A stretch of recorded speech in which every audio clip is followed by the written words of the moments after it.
Olá, amigos! Bem-vindos mais uma vez ao canal Pensamento Cristão. Espero que todos estejam na paz do nosso Senhor Jesus Cristo. Vamos prosseguir com nossas reflexões bíblicas, com nossas reflexões cristãs. Para quem ainda não me conhece, eu sou Bruno, sou estudioso da Bíblia e hoje vamos para o Antigo Testamento, para o livro dos Salmos. O livro dos Salmos nada mais é do que o livro dos Salmos, chamado também como Saltério, nada mais é do que a coleção de cânticos religiosos da nação de Israel. É um livro muito antigo. Nesse livro nós encontramos as letras desses cânticos, dessas preces que eram cantadas. Muitas dessas preces tinham sentido litúrgico, eram cantadas em determinadas ocasiões especiais, por situação da celebração de determinados ritos, São cânticos muito bonitos, são preces muito bonitas. Se atribui ao rei Davi, que também tocava a lira, Isso aparece na primeira carta de Samuel, no capítulo 16. Algumas pessoas se esquecem disso, mas o rei Davi tocava lira muito bem. Além de todas as habilidades que ele tinha, de guerreiro e de pastor, ele também era um músico. Se atribui ao rei Davi a autoria de 73 salmos, pelo menos. A Bíblia grega atribui a ele a autoria de mais de 80 salmos. Enfim, essas preces cantadas, a letra nos chegou e até hoje elas são muito importantes, são orações importantes. Jesus referiu em muitas ocasiões trechos de salmos. E os apóstolos também. Apóstolos e discípulos de Jesus também referiram em muitas ocasiões trechos de salmos. Como vocês sabem, o rei Davi era um grande profeta, ele era uma pessoa ungida por Deus. Muitos salmos contêm também profecias. Muitos contêm profecias sobre a vinda de Jesus e os padecimentos pelos quais ele passaria. Então, o livro dos Salmos também é, em grande parte, um livro profético, Ou seja, muitos daqueles salmos foram inspirados diretamente por Deus, Particularmente os salmos feitos por Davi são salmos que frequentemente têm conteúdo profético. Pois bem, hoje vamos ver o Salmo 1. O Salmo 1, em algumas versões da Bíblia, aparece com o título Os Dois Caminhos.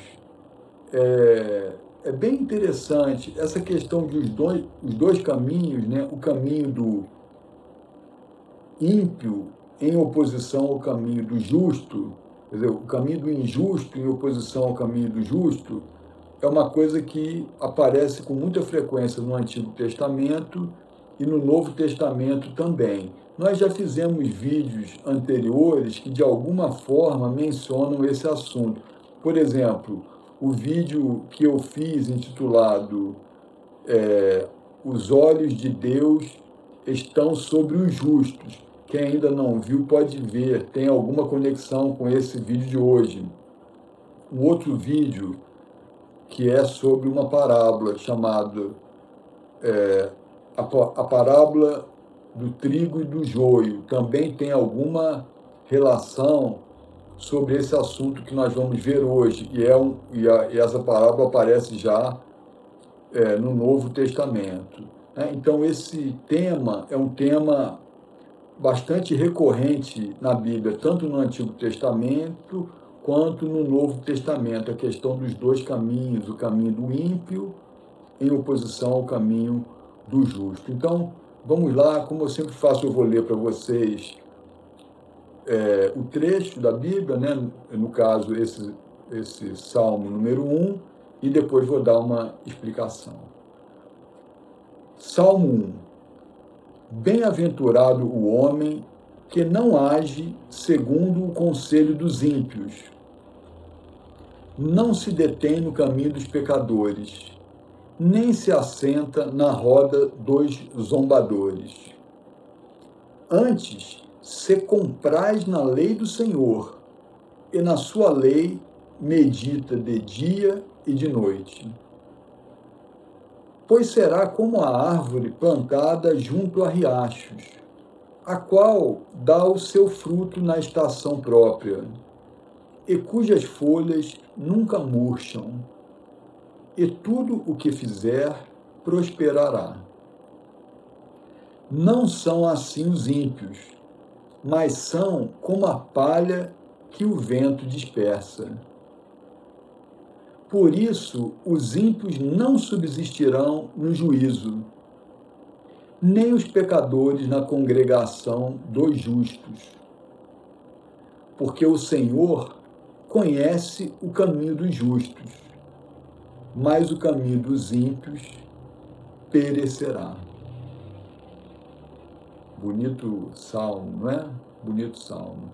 Está falando claramente aí dos dois caminhos. No Antigo Testamento sempre se dava muita ênfase à lei, né? Então o justo era aquele que seguia a lei, procurava seguir a lei. Mais adiante, no Novo Testamento, né, na Nova Aliança, fica mais claro para todos nós que a salvação não vem pela lei, porque na verdade todos nós tropeçamos, né? Ninguém consegue seguir rigorosamente o tempo todo todos os mandamentos da lei, né? Isso Paulo deixou muito claro, né, nas suas diversas epístolas. Hoje nós sabemos que a salvação não vem pela lei, mas vem pela graça. Vem pela graça de Deus, em virtude do sacrifício que o nosso Senhor Jesus Cristo fez por nós, né, para redimir os nossos pecados. Isso, então, atualmente, né, na Nova Aliança, isso fica mais claro para nós. Mas o Antigo Testamento sempre se refere muito à lei, à observância da lei, e é o que se percebe aí no Salmo 1.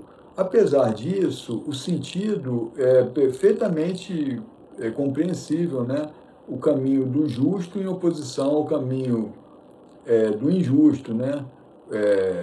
Então, aquele que procura seguir o caminho de Deus, os mandamentos de Deus, e aquele que não está nem aí para os mandamentos de Deus, vai seguindo sua vida, zombando das pessoas, escarnecendo, né, seguindo uma vida de pecado deliberadamente, desobedecendo abertamente a lei de Deus, e a pessoa não está nem aí. Então, esses são os dois caminhos, essa questão desses dois tipos de pessoas, né? Isso aparece muito no Antigo e no Novo Testamento. Às vezes a oposição é entre ímpio e justo, né? Entre injusto e justo, ou às vezes a oposição aparece como o sábio e o insensato, né? Um homem sensato e um homem insensato, né? Então, o ímpio, ele às vezes também é denominado como o insensato, e o justo, às vezes, ele é denominado também como o sábio, né? Enfim, e está no âmbito do livre-arbítrio de cada um de nós, meus amigos, escolher o caminho a seguir. Na realidade, todos nós pecamos, né?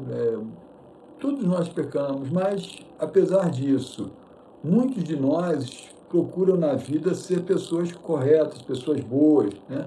Se ajustar com Deus, fazer ato de contrição, quando, no caso do cometimento de pecados graves, etc. Então, apesar de que todos nós pecamos, né, nós temos confiança na graça nosso Senhor Deus Todo-Poderoso, Senhor Deus Pai, Deus Filho, Deus Espírito Santo, para a salvação da nossa alma.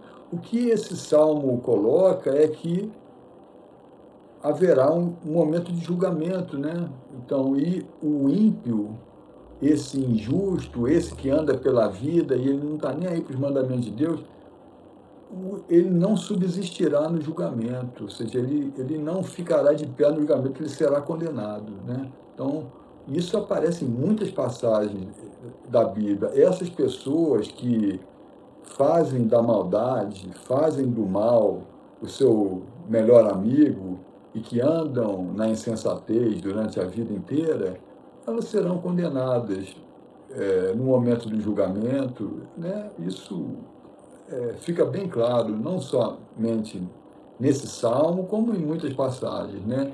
Enquanto que o caminho dos justos prosperará. O justo anda na vida, apesar de todas as dificuldades, das provações pelas quais ele passa, ele anda na vida sob a proteção de Deus, né? Ainda que tropeçando, ele se levanta e segue em frente, né? Procurando na vida fazer o bem. Eu creio que essa pessoa, né, aceitando Jesus no seu coração, tendo fé cristã verdadeira, né, confiando na salvação do Senhor, essa terá no momento final, né, no momento do julgamento final, a aprovação de Deus, né, seguirá por um bom caminho. Então, e cabe a nós escolher, né? Muitas escolhas nós temos que fazer durante toda a nossa vida, né? Cabe a nós escolher. Por hoje é isso aí, espero que vocês tenham gostado. Quem gostou, deixa aquele like, compartilhe o vídeo, se inscreva se não for inscrito. Seguimos juntos. Senhor Deus abençoe. Até a próxima, se Deus quiser.